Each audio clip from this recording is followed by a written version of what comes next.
Boa tarde a todas e todos, sejam muito bem-vindos a essa nossa sessão. É um prazer estar aqui com vocês.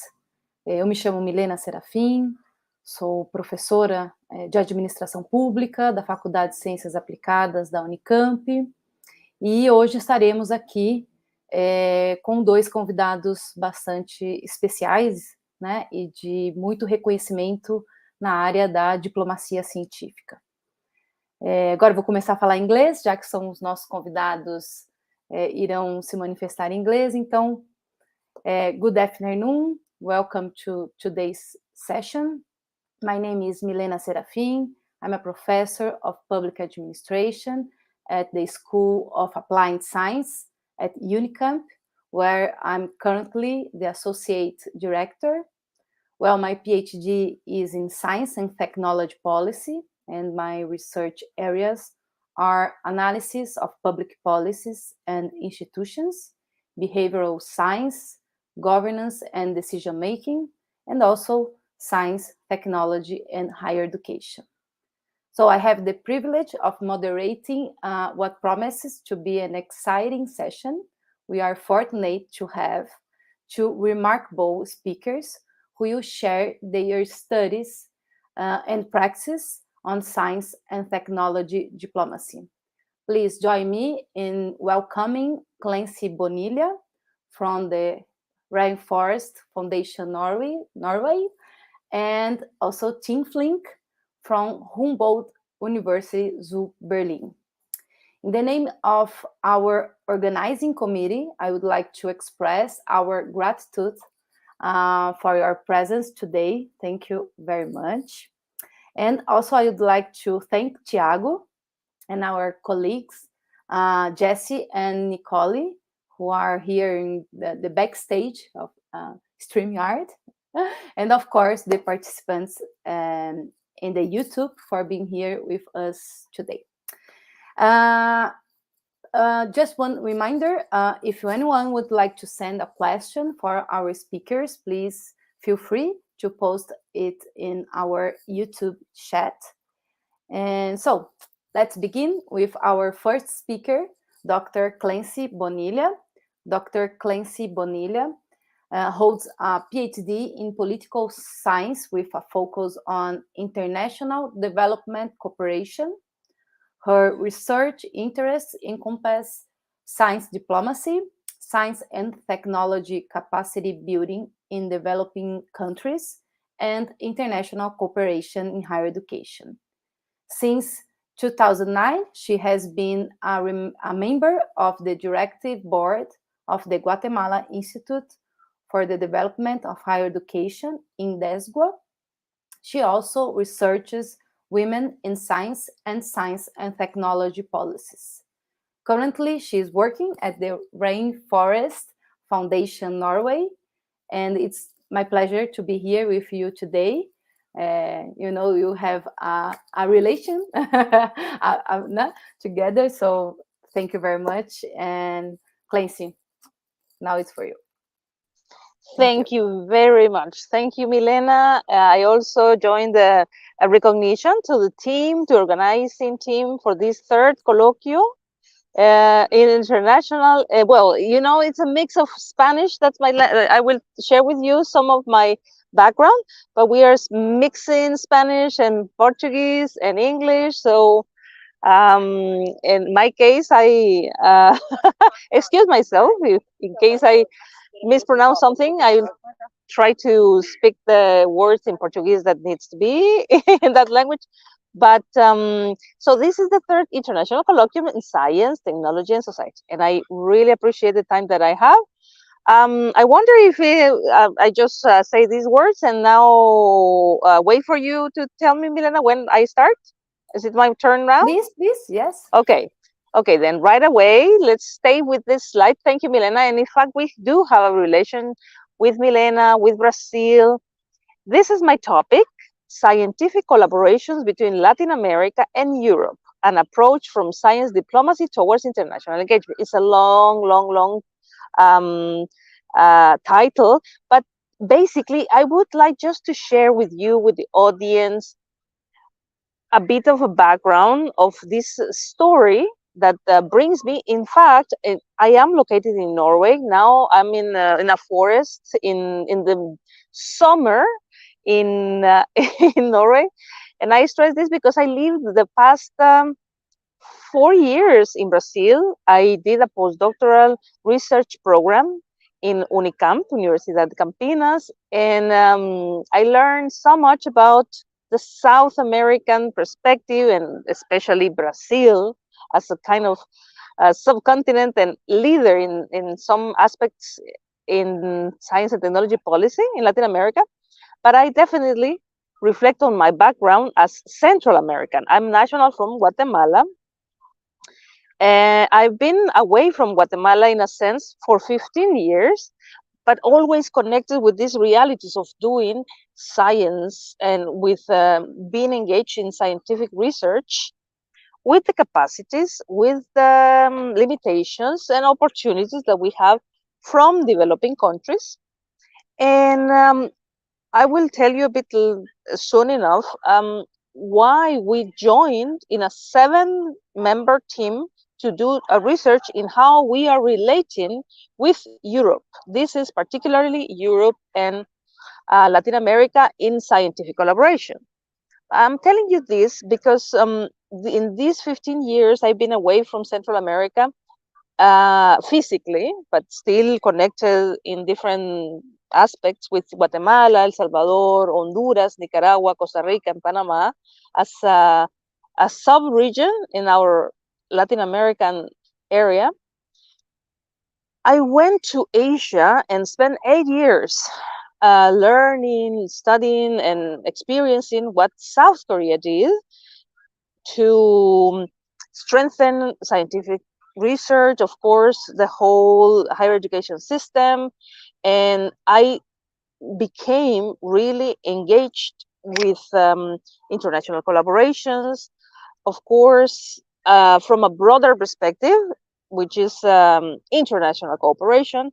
But it was until I went back to Latin America after these 8 years in Asia that I started to reflect on all the more systemic approaches to understand what are the roles of higher education, the researchers, the funding mechanisms, and one more element, which I will bring in this conversation, which is international relations and diplomacy. And all this is a mix, like I'm telling you. I'm from Guatemala, speaking Spanish, and then I learned Portuguese and Korean, but also trying to understand our role and our relation Latin America and Europe. Okay, so this is kind of the background. Let's go to the next slide. I have the chance to speak to you during the next 20-25 minutes about this presentation. And I'm focusing on this particular research paper that was just published this week. It's very fresh. And I will share with you why we studied this topic.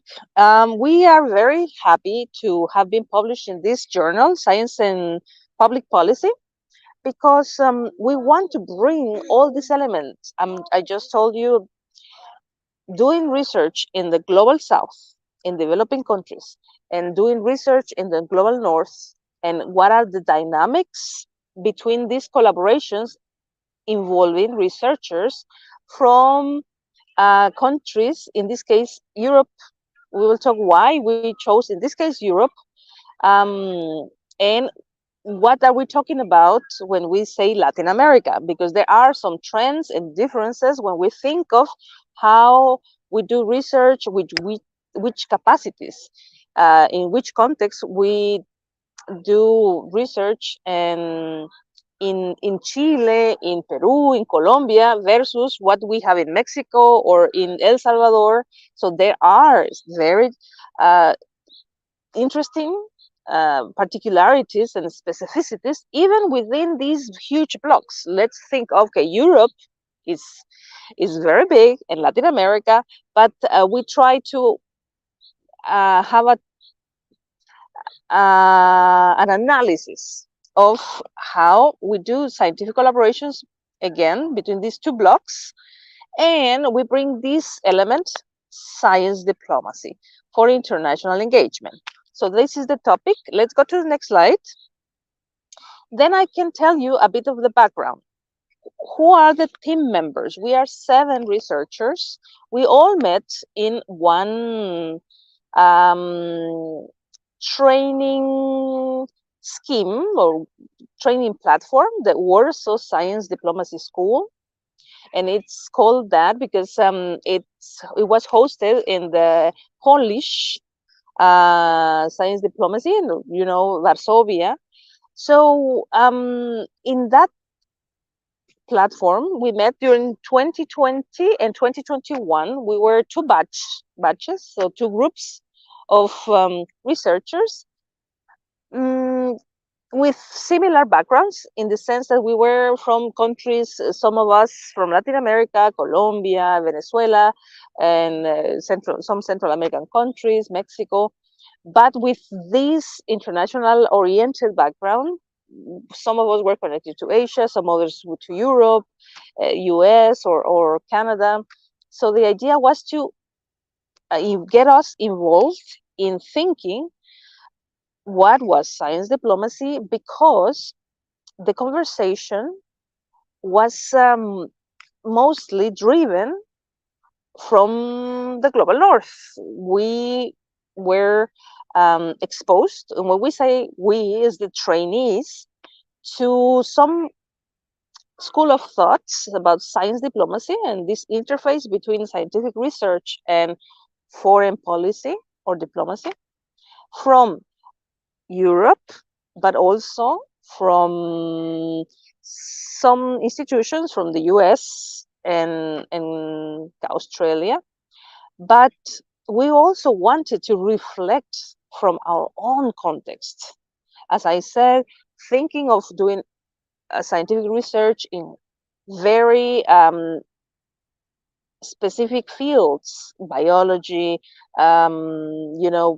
water resources, life sciences, astronomy, but thinking of how we do science beyond the regular parameters, trying to move the frontier of knowledge, advanced science, yes, but producing science for our own, to solve our own problems, the problems of underdevelopment. So been producing knowledge relevant to our own situation, our problems, climate change, dealing with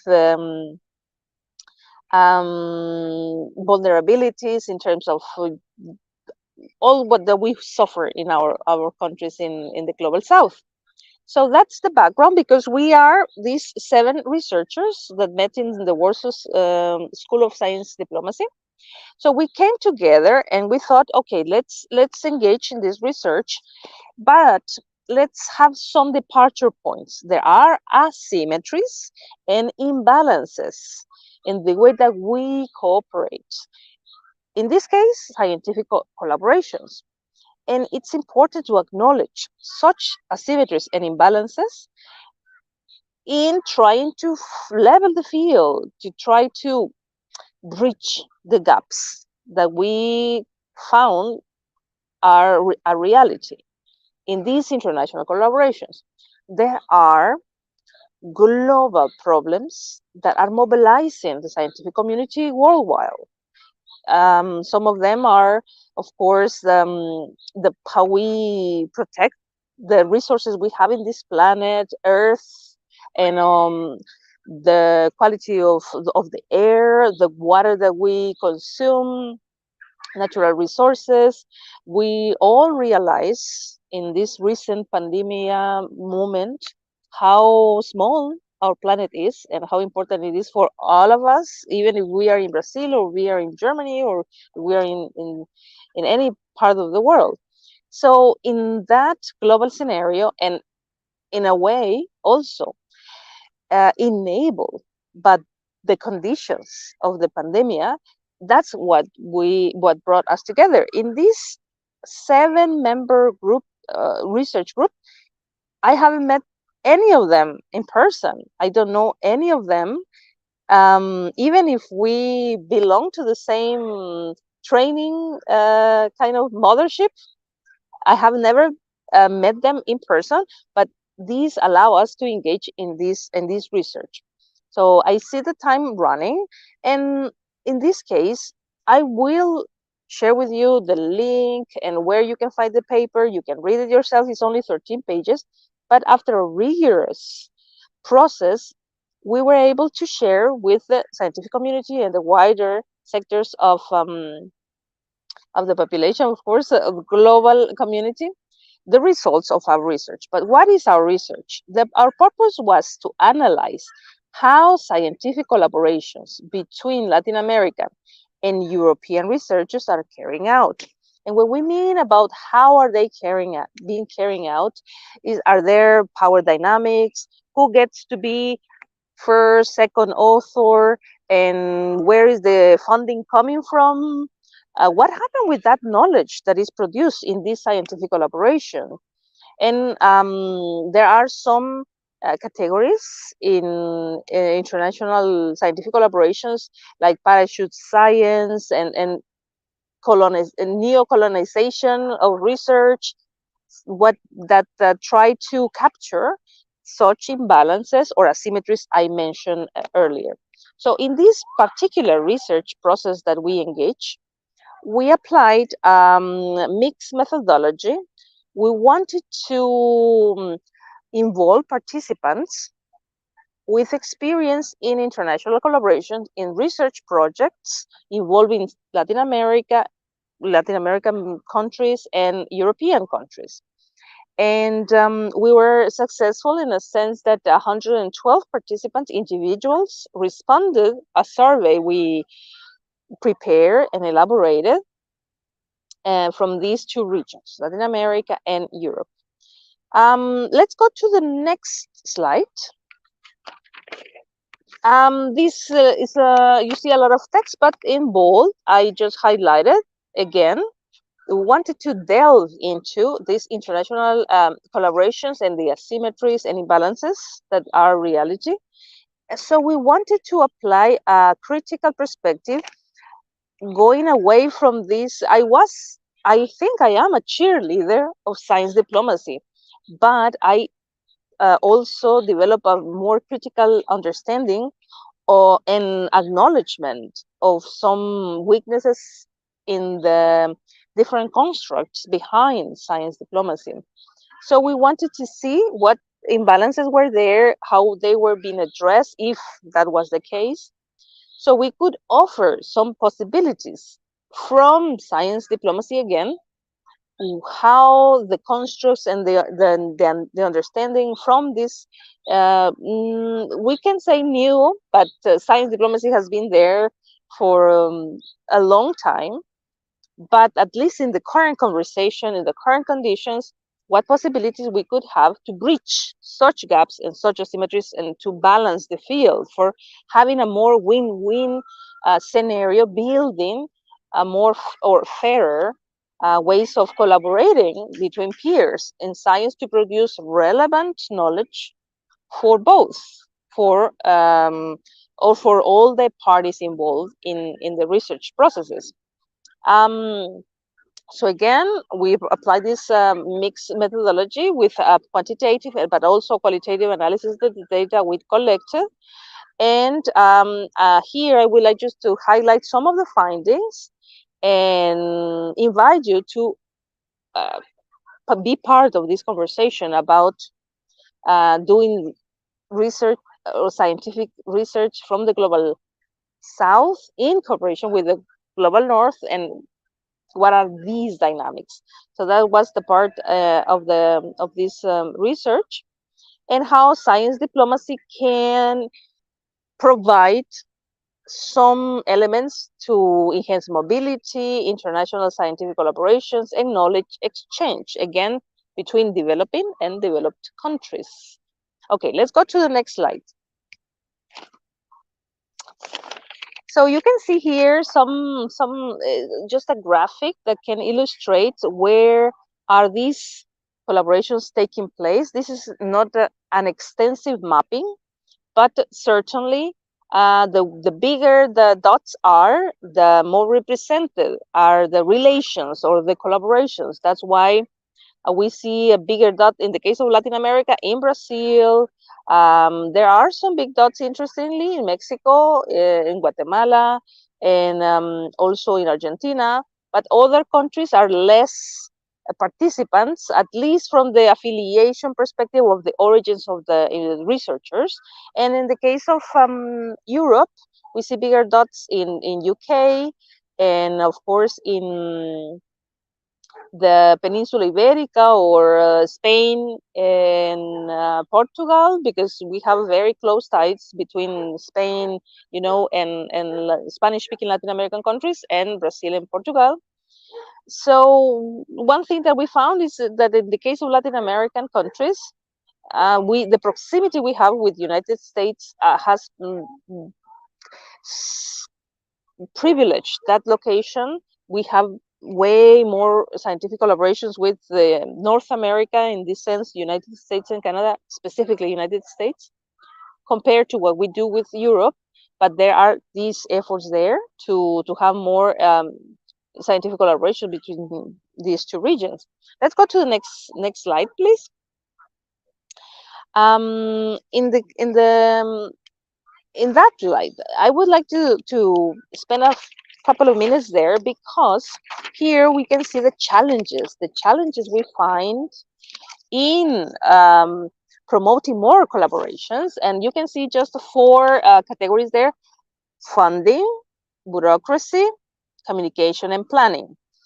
Let's go in the case of communication. What are the barriers? Why is it hard or difficult or complex to promote more collaboration, more scientific collaborations between Latin America and Europe? Well, we've talked about this in different scenarios: language barriers, and the lingua franca of scientific publications being in English, and some metrics that disregard some other ways of measuring the quality of science. But that's one of the barriers and challenges, as we call it, in executing international scientific collaboration between Europe and Latin America. Lack of intercultural communication. As I said, we find way more reasons to engage in scientific collaborations with the United States. Europe is a bit further. However, we do have some ties, as I mentioned earlier. And some other elements that contribute to the complications are bureaucracy. This was highly mentioned in the participants, because it's really complicated to execute budgets, payment delays, administrative issues, that makes it harder for the scientific community to engage in these collaborations, because local contexts, even currency exchanges, and how the funding is channeled is complicated. And of course, some other elements in the planning process, how we needed to adapt to the virtual and remote way of doing research and engaging, because traveling became very different after the pandemic. But that's some of the elements that we captured in this section of the research. What are the barriers and the challenges? Let's go to the next slide. I think there are only 3 remaining, because we also want to reflect on the possibilities, on the opportunities. Again, we have to acknowledge the gaps, the asymmetries. It's difficult and it's complex, but how do we build or create conditions for a more fair and meaningful way to engage? I really like that word that we put in the research, because there are many reasons in which we, both regions, Latin America and Europe, can benefit from joint research. But And some of the reasons are shown in this figure. You can see there that there are different types of knowledge exchange between and among researchers with our different communities, and how the new scenario can, I don't know if this word exists in English, potenciar, or enable further collaborations between the researchers from the two regions. We don't have to mobilize or travel necessarily, because we learn the many other interactions we can have through trainings, technical visits, data collection, sharing results. But producing science that is relevant for the context in which data is collected, interpreted. We cannot go into details in this session, but telling you from experience, in the case of Guatemala, we have had for decades teams of very competent researchers from all around the world coming to collect data in our, for example, tropical disease and climate vulnerability. And once the data is collected, then it's published maybe in the best journal in the world in a foreign language, and then we didn't benefit from the knowledge produced from or based on the data collected in our territories. So the idea is, through these reflections on science diplomacy and international collaborations, that the science produced in these international interactions benefits the communities and the societies in the developing world, which is in this case many of the Latin American countries. There are many nuances and matices, aristas in this research, which is available, of course. Let's go to the next slide, because there will be coming some recommendations. Let's go to the next one. Let's see if that's the one that we can come in to wrap up. Yes. I hope in the screen it becomes clear, but we are talking about some recommendations for these scientific collaborations between Latin America and Europe. Let's see, there are 4 categories: culture, ethics, regulations and administrations, and research. Let's see, in culture, researchers should acknowledge language and cultural barriers. As long as we understand and we have this point of departure that there are imbalances and there are barriers and asymmetries, then we can try to address them. Researchers should respect traditional and ancestral knowledge. Definitely, it's very important. And this can be achieved by involving more local stakeholders and learnings about the local culture. There used to be, very recently, and still it can be found, that the leading figures and PIs, or principal investigators, are from the global north, and the local researchers are seen as technicians or maybe just collaborators, but they should be considered peers, scientific peers. From the regulations and administration perspective, learning about the country's regulations, of course, follow the bureaucratic process, prepare in advance, mitigate risk. And researchers should encourage relevant government institutions to create favorable conditions for collaboration and funding. Okay, then we have ethics. Of course, there are ethical standards. We've seen in the past research processes which have breached ethics standards. Definitely, we have to have them as a principle of equity. And also, in terms of research, have a clear agenda and clarify the benefits, as I mentioned, of the scientific collaborations. Have fluent communication and make the most out of interactions with peers. And researchers should be open to engaging with new areas and fields. So the idea, the final message in this case, I think we are getting to the end of my intervention. Let's go to the next slide.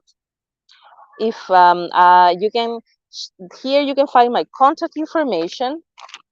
Again, the idea of this intervention was just to tease you with this topic, how we can engage in more meaningful international collaborations between in the global south and the global north, and in this case particularly Latin America and Europe. But there are differences within the two regions. It's not the same way that Brazil engages with Portugal and Spain, that the way that is being done from Ecuador or from Peru. So it's important to acknowledge the differences in those scenarios and those country context.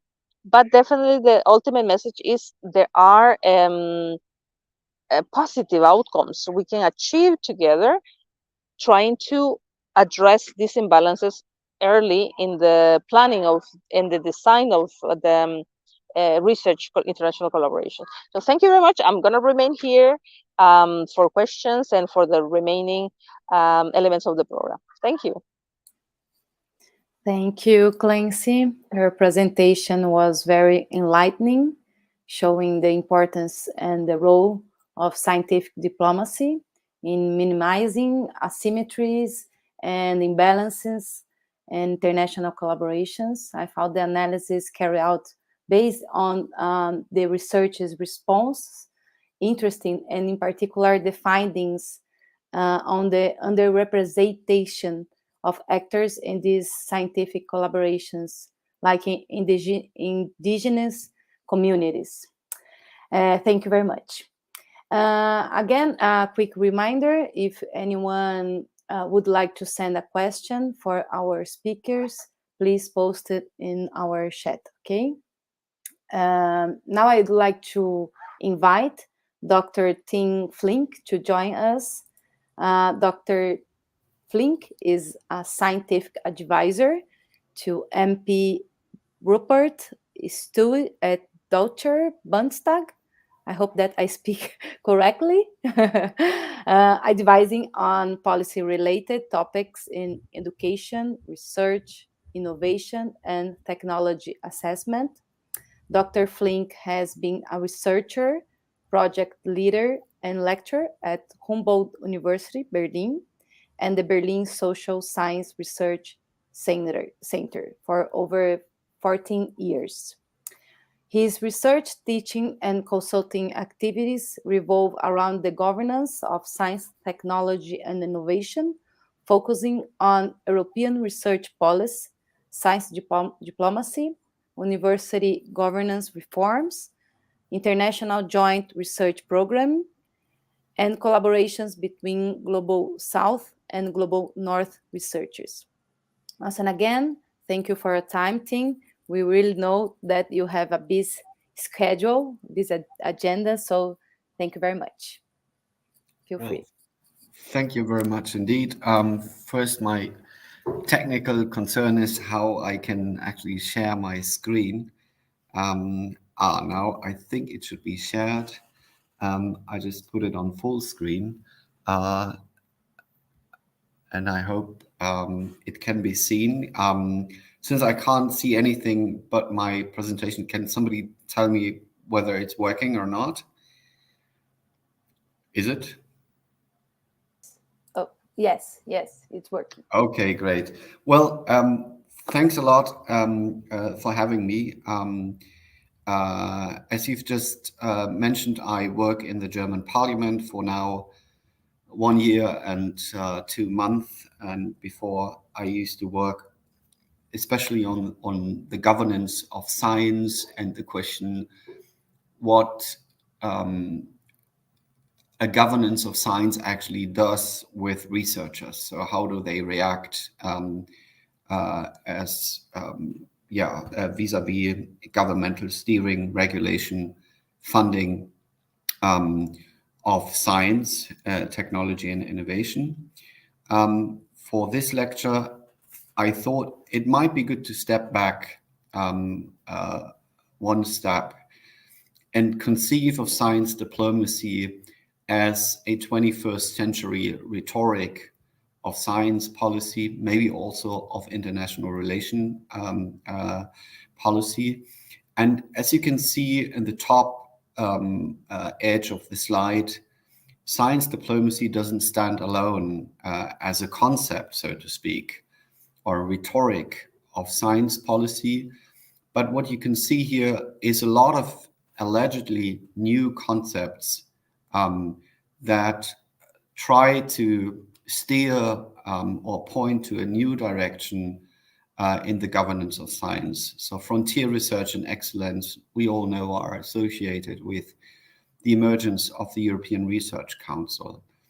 We have citizen science. We have many of these buzzwords come from the European Commission's context. Mission-oriented research is a new one. Grand or societal challenges have been around for a couple of years now. Translational research in medical science is a new buzzword.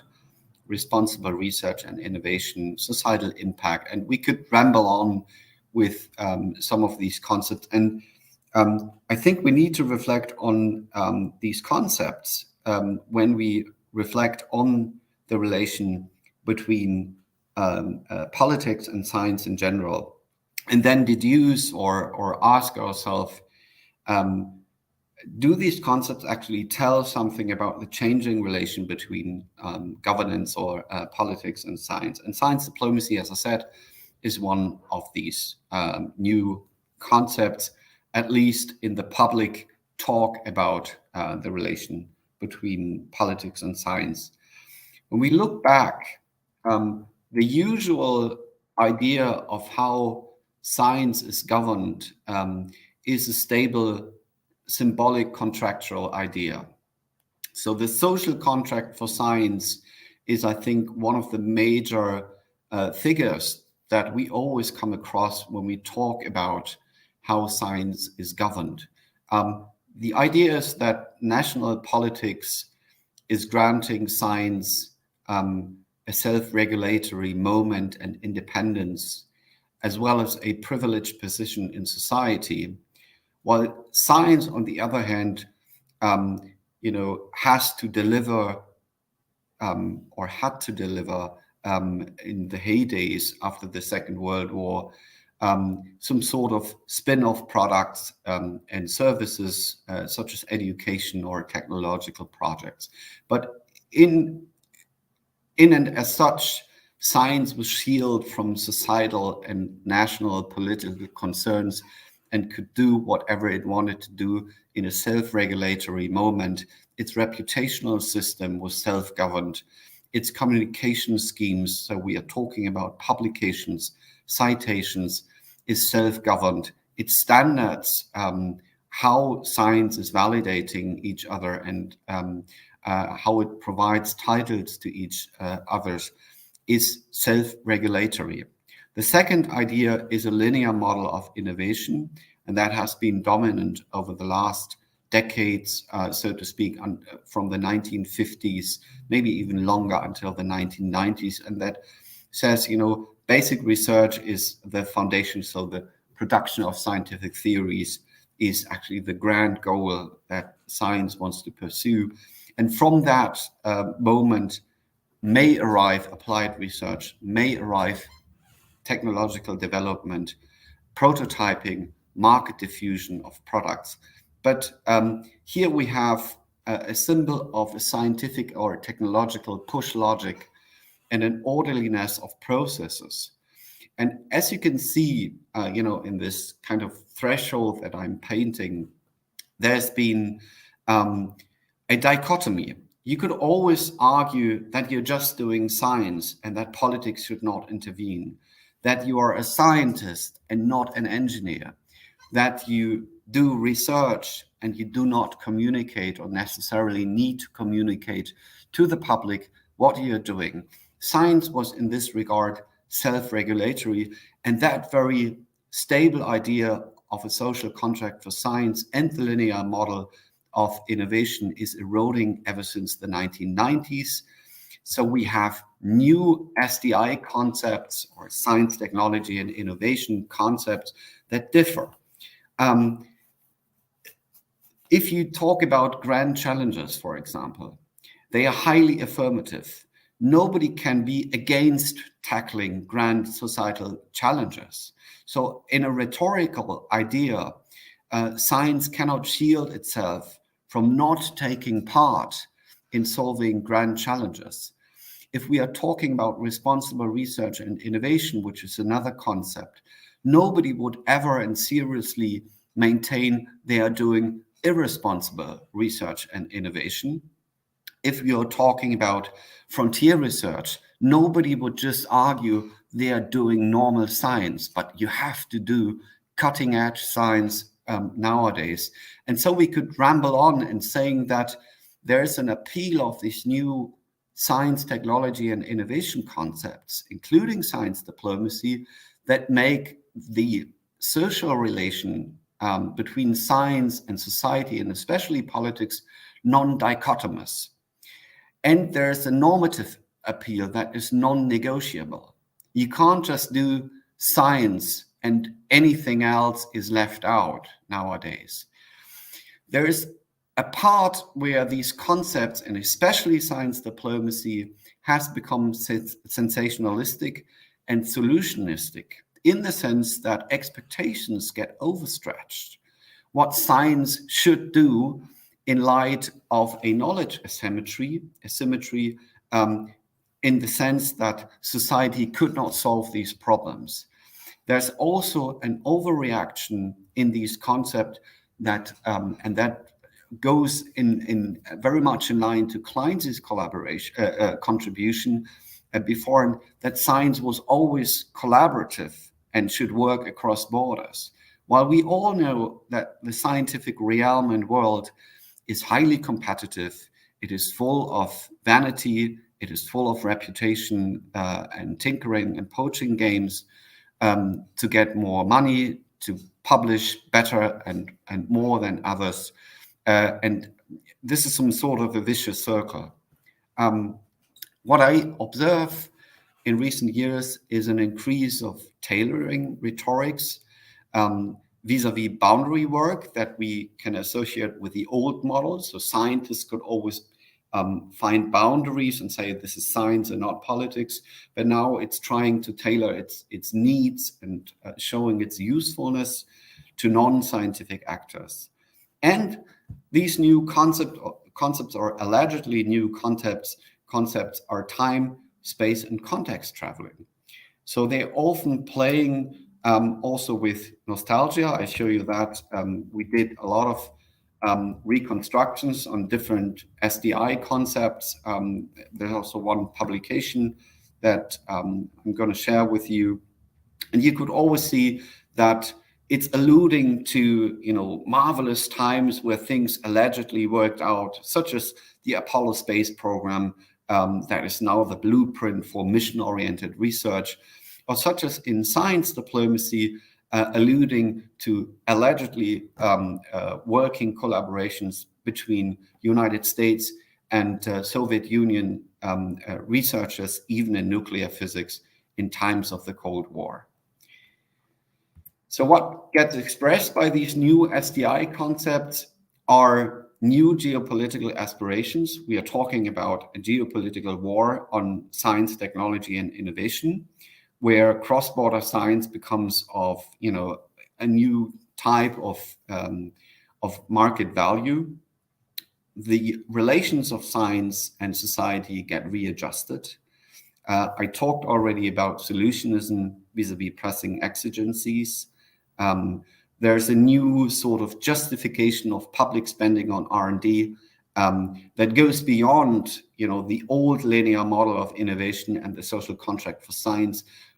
Science is pressured to deliver immediate solutions, for example, in STEM subjects, but also for science policy advice mechanisms. And new questions of inclusion and exclusiveness of science get addressed if we are talking about citizen science, but also if we are looking at what Clancy has already announced, a new kind of awareness about, fairness in science that is crossing borders. So how does science diplomacy come into play?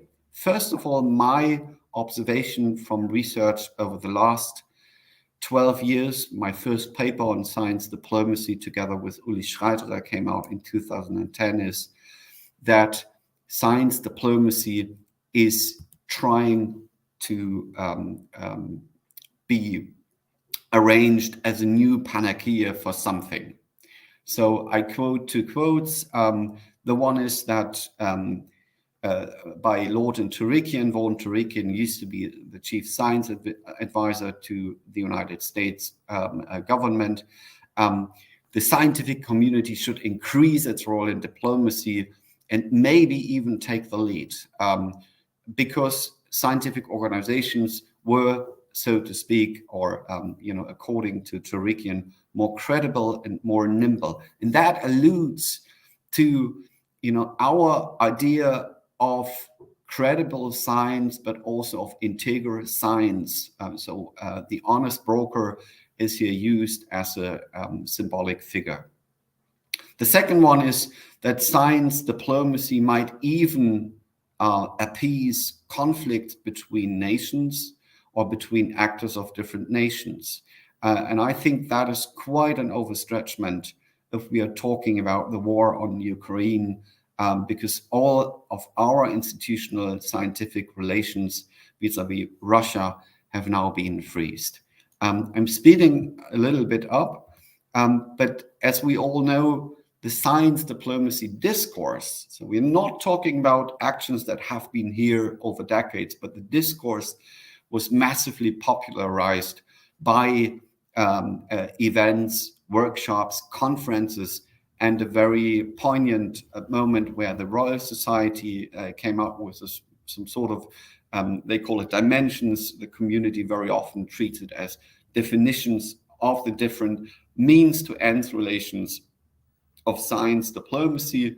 Diplomacy for science basically is the greasing of international relations for the sake of science collaborations to flourish. You can't just go and drill ocean corals somewhere in Asia as a German researcher without permission.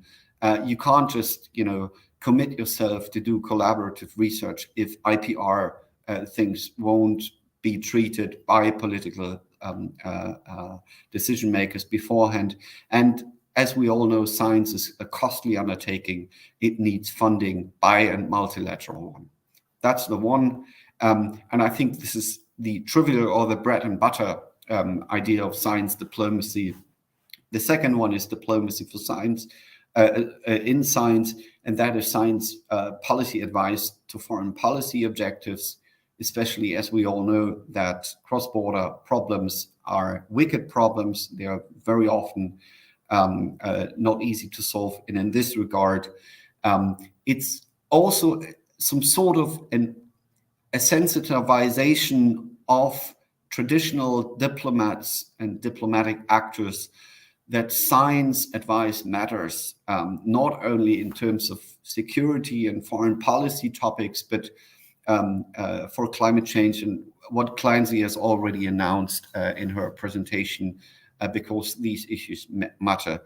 The third one is, to my idea, the most problematic dimension, because it somehow instrumentalizes the apolitical nature of science for diplomatic relations and for international relations, which is a bit ironic if you allude that science, is apolitical, but then you use it for political relations and goals. If we want to have the most sensationalist idea of science diplomacy, and this is from the quote again, Vaughan Turikian in one of his speeches, that you will find, a very sugar-coated and emotional approach to science diplomacy. And in this case, he's just referring to an operation of his son. He had cardio problems as a baby, and a woman who used to study in Iran, then was educated in Scotland, then attracted by NIH funding, coming to Washington, did the surgery. To my mind, this is an overstretching of science diplomacy, because we are just dealing here with international mobility of research, which is, sorry, don't get me wrong, in a sense trivial. When we talk about the actions of science diplomacy and maybe also the political actions, I'm just listing up how this discourse became more important. Great Britain was probably the first country that addressed science diplomacy publicly and went for some sort of a marketing campaign. Germany is one of the countries that also redressed its initiative on foreign science policy, so to speak. Switzerland founded SwissNex. We had Japan, not to forget, in 2008 with a pamphlet reinforcing science and technology diplomacy. And especially this discourse was highly driven by the United States. And you could always see that after a conservative government was replaced by a democratic government, and after a conservative government, we are talking about the Bush administration and Trump administration, squandered the United States image abroad, especially when we think about the Iraq war and invasion.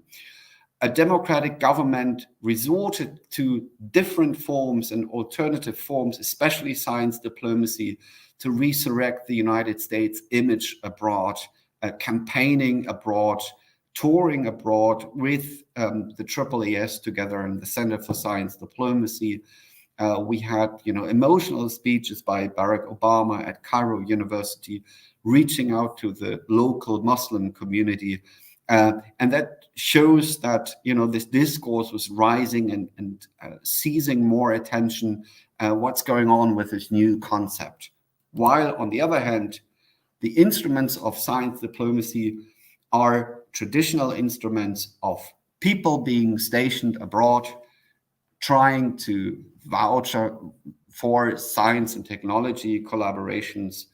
They're trying to wheel and deal international science and technology agreements. They're trying to come up and, arrange bi- and multilateral funding. They're arranging workshops and conferences for science, but also for the economic side of, companies that are research intense. In some cases, science diplomacy pertains to unofficial support, especially when countries' relations are rife with tension. In some cases, it even touches upon science and technology and innovation, espionage or resilience activities against foreign espionage in the innovation sector. And for the Anglo-Saxon world, and especially the United States and the UK, the science advice mechanism on a personal level, so the chief science advisory mechanisms were sort of marketed as a new idea and understanding of science informing foreign policy, what other countries like Germany, France, and I could ramble on mentioning others, have a more institutional basis for providing government and government agencies and ministries with specific advice. From our empirical research, there are three main logics of action. So this is borne by field research in Brazil, Russia, India, China, South Korea, and the US, where we did ethnographic research a decade ago. You can already see my gray hair.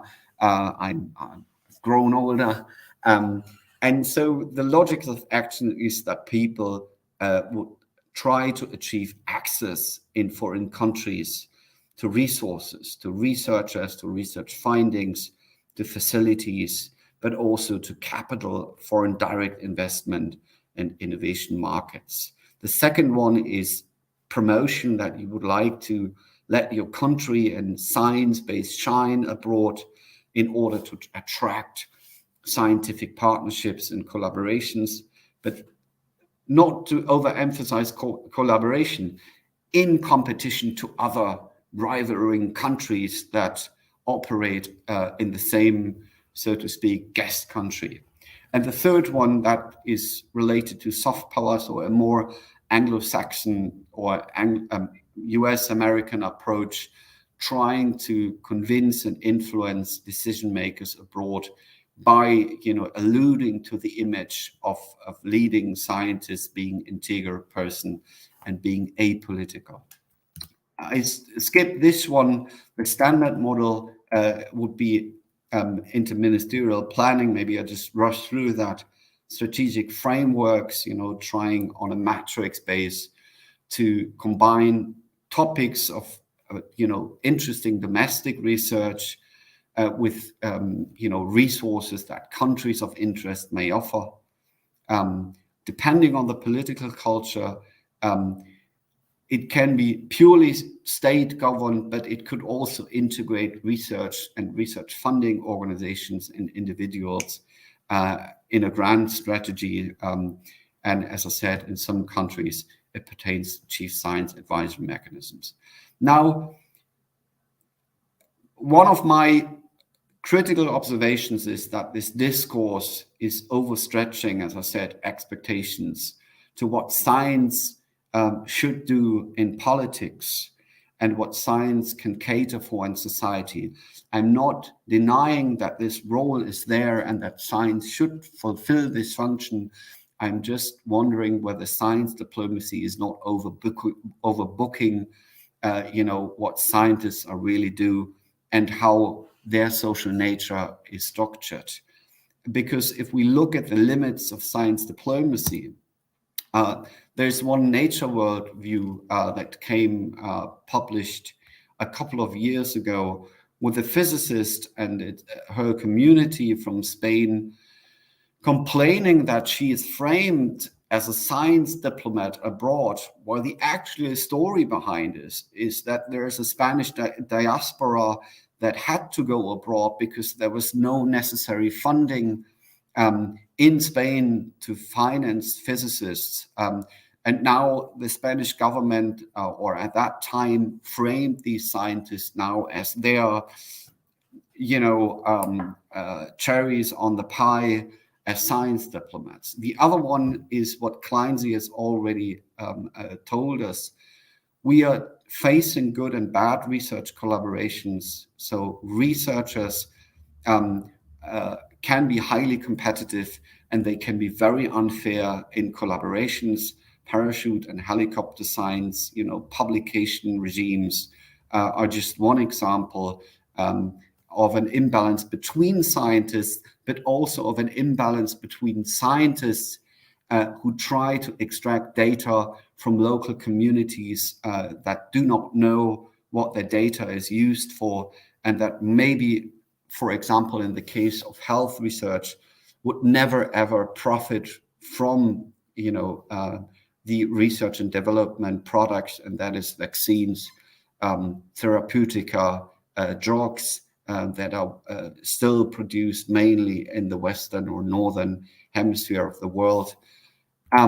The second one is that, or the third one, excuse me, is that science diplomacy is not seldomly accused of doing espionage abroad, while it officially is just doing research on the ground. So my final question is to the science diplomacy discourse is what I distinguish in two groups. I have questions for scholars that reflect on science diplomacy, and that is a question of integrity. How can we remain disinterested and purely analytical in the light of a discourse that is sucking academia into an affirmative talk, hailing science diplomacy? How do we discern the talk and partly sensationalistic talk about science diplomacy from the actual actions that we need to compare, that we need to measure, also in terms of their impact?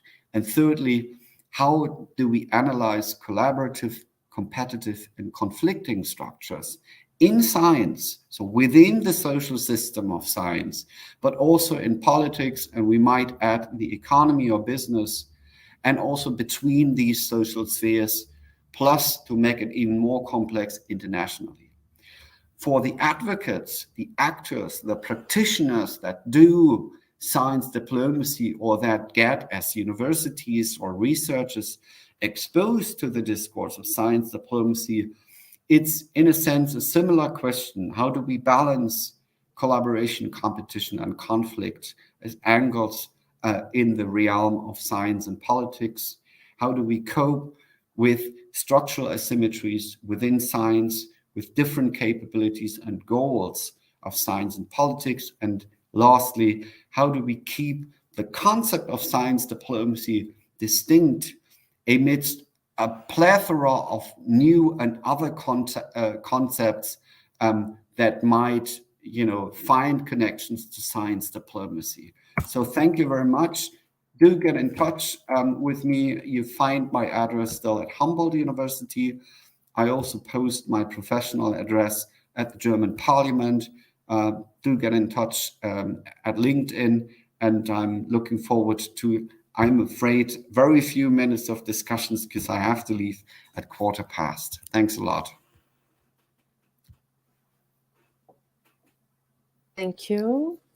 Thank you very much for your brilliant presentation. You point out very intriguing questions and note. It was very interesting. Thank you very much. So we have just a few minutes to answer 2 or 3 questions because Tim has another meeting. So Thiago,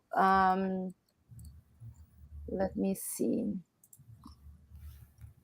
So Thiago asked, I'm going to start with you, Tim, because you have time. So Thiago asked about, he said, Flynn criticized science diplomacy as embedded in this view of sensationalist and solutionistic, centered of science-based approach to SDGs, for instance, a kind of panacea, or that wouldn't be more on innovation and emergent technologies. And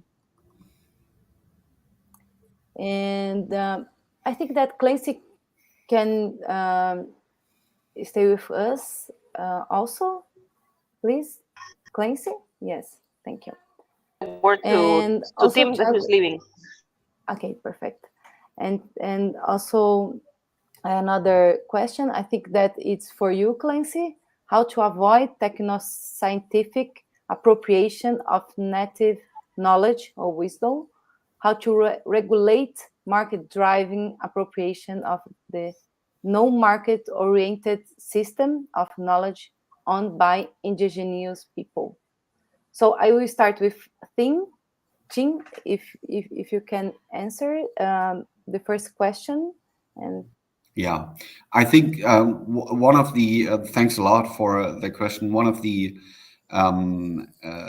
things that we should not confuse is what I mean by criticism. So I'm not criticizing this as an advocate or but from a scientific point of view, having analyzed the greater and increasing gulf between concrete actions that governmental actors, but also scientists being in the field of science diplomacy do and perform, and an increasingly sensationalist discourse that is widening.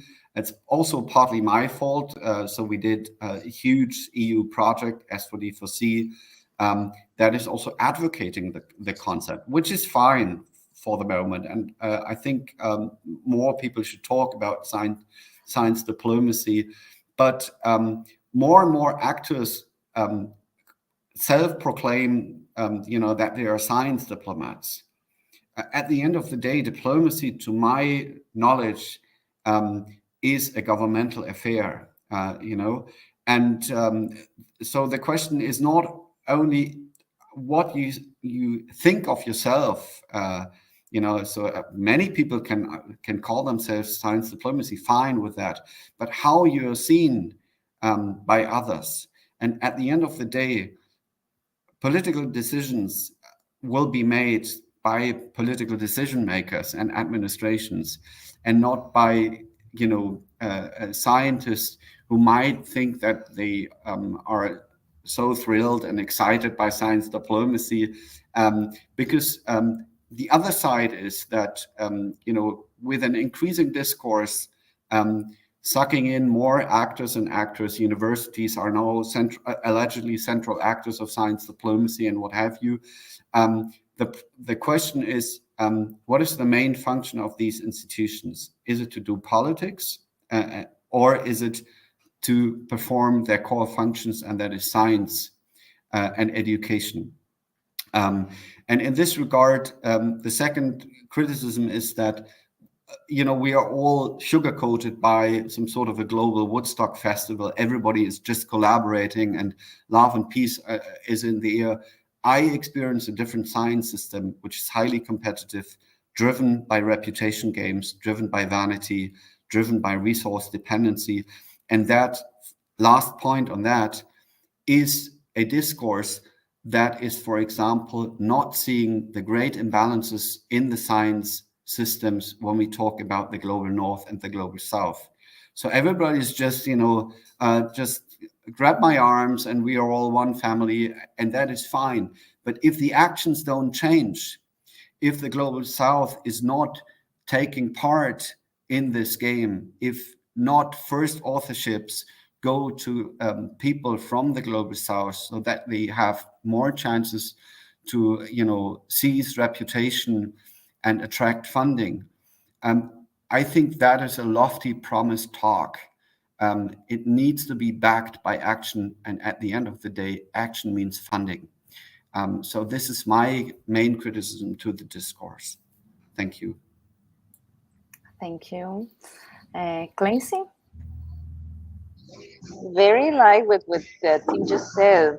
That's been part of my stance as Guatemalan, as a Central America. I started in this research path about talking about building capacities and how we ourselves have responsibilities. And in relation with the question or the concern that was expressed about protecting or acknowledging indigenous wisdom and indigenous knowledge, I come from a country, 60% of the population are from indigenous background, and I've seen similar distributions in Bolivia, for example, and a lot of knowledge and wisdom rooted in the ancient ways we use medicine, herbs, and how we handle, how we relate with nature, for example. But it is a co-responsibility of our own context.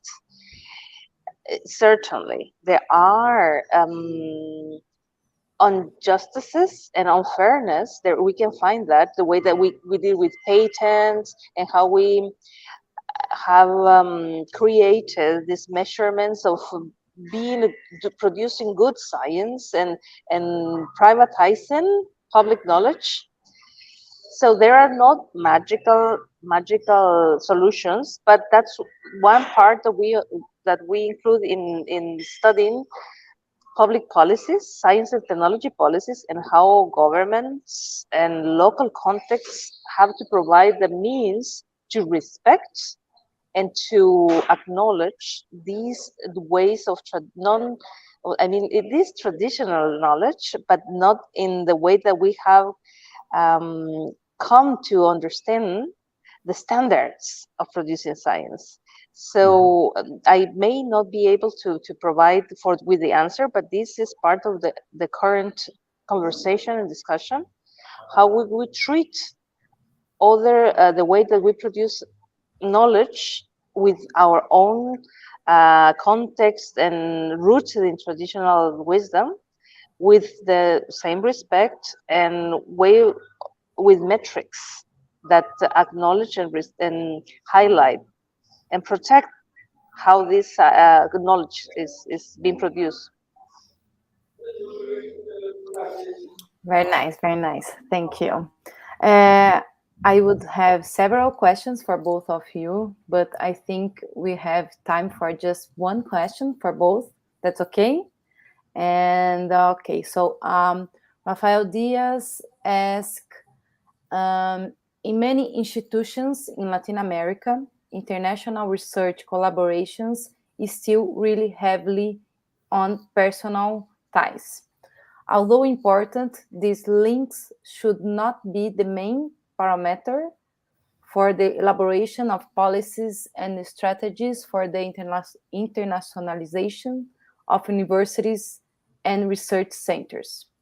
What elements do you consider important in defining internationalization policies for universities and research centers in Global South? Tim, could you please first?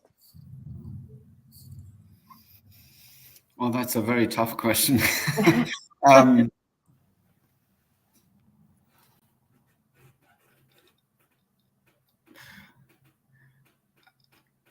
I think I couldn't give a flat rate answer to this or a general answer because I mean, many universities are in specific regions and that have, for example, knowledge resources that can be used, for highlighting international relations and the importance of specific knowledge resources in their very region. For example, the German Academic Exchange Service is funding bilateral centers of excellence in Colombia for maritime biodiversity or for peace research. And these are really on an even level playing field in the sense that I think they did it right.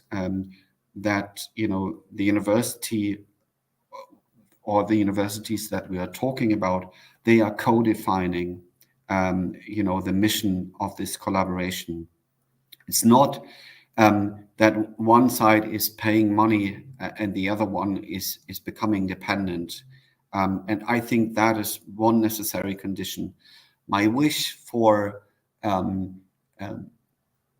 universities and especially also scientists from developing countries and regions is that they can be more active in marketing their value without selling out. But that's a very, very delicate, I think, strategy that you need to develop. On the one hand, you need to be ready for international collaborations. And sorry, we cannot really change the lingua franca of at least STEM subjects. It is English. All the instruments and infrastructure that are used in health research, for example, if we are talking about DNA sequencing, etc., these are all internationally standardized, and these need to, we can't just say, this is local knowledge or this is Germany is the same problem. We don't speak English as a native language. French is the same problem, but this is a necessary condition. And I think it's a different thing when we talk about the relation of science with local and ethnic communities, indigenous people, that we try to incorporate into a scientific undertaking. And here, universities that are seeking for money in the Global South need to be more respectful also and shield these people from influence from abroad, because money can be paid very quickly without knowing what the consequences are. So in this regard, that would be my last answer, because I have to leave, I'm afraid. So at this point, I say thank you so much. I would have loved to continue the conversation, but I have to accompany the MP to another event. Thanks, Clancy. Thanks, Milena, Thiago. It's been a pleasure, and I hope we continue the conversation at a different point of time. So goodbye. Thank you. All best Bye. regards Thank from you. Berlin. Cheers. Yeah. Goodbye. Cheers. Clancy, if you want. Yes, in answer. complement then, I would like to bring to the table in this same concern the bridging opportunities that we have with the scientific diaspora. These scientific diaspora coming from the global south, because we have talked about asymmetries and we have acknowledged there are barriers, there are imbalances, but there is a good amount of human capital, of doctoral graduates and postdocs with understanding of the local context and the challenges we have in the global south. But we've been trained, we've spent time and universities of global world class in the north, and we can bring these two worlds together with funding from both parts, producing knowledge which is relevant for our home countries, probably with funding from our host countries, but bridging these gaps. So I think that in terms of internationalization, science diplomacy, international collaborations, the scientific diaspora is very important. We have a scientific diaspora from Brazil, from Chile, being trained and educated and engaged in scientific research with different capacities as affiliated, permanent staff professors or researchers in universities in UK, in Germany, in the Nordic countries. So the first step is to map to things that are maybe not now geographically in Brazil, but they are connected, or they are doing some long-term internships or research fellowships. Where are they? What are they doing? How they can channel some of the funding, some of the knowledge and the capacities and the infrastructure back home. And it's the same for Central America, Chileans, Peruvians, so in general, seeing where are all these science expats of, well, as we have seen in the literature, scientific diasporas, seeing, understanding where are they, and building bridges between these two worlds to come closer and have more meaningful engagement and international scientific collaborations. And that could be something that we can look forward to. Yes, this is true. The problem of the diaspora is really, or brain drain, is really very important to be treated. Yes, this is true. So we have reached the end of our session. It was very nice to stay here with you today. And again, Clancy, thank you very much. And I hope that I see you soon. And eu agradeço os participantes pela presença, pelas perguntas. Foi muito bom contar aqui com vocês, né, no dia de hoje. Para quem não sabe, no Brasil, nós estamos no meio do feriado e eu vi muita gente participando, então ficamos muito contentes. Até a semana que vem, até dia 16, estaremos juntos. Muito obrigada, um abraço a vocês.